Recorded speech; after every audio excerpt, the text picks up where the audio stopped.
bir gyzyň ýürek nalasy. Mazar şor depeden şaýyry Ýyldız Oglunyň ýazan şiiri. Näzler edip ötersiň, ele ýüze tutursiň. Meni görseň çygarçam, sen uýulyp gidersiň. Ýakyndan görsem döwranyp sürsem, wada bersem sen maňa ýanyma barsaň. Gülüm özüň anaýy öldürürsiň näz edip. Toy bayram bolanda oýnarsyň sen näz edip. Gelginim gara gözlüm, sen meniň şirin sözlüm. Şol meni ýolda goýmaz, özü meniň wepalym.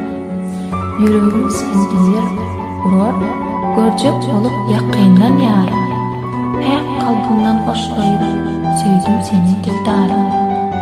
Sen saňa ekme näzil, sürmeli gara gözlüm. Gözüm köpüp, gaşyň kakyp, köýdürme janym bizi.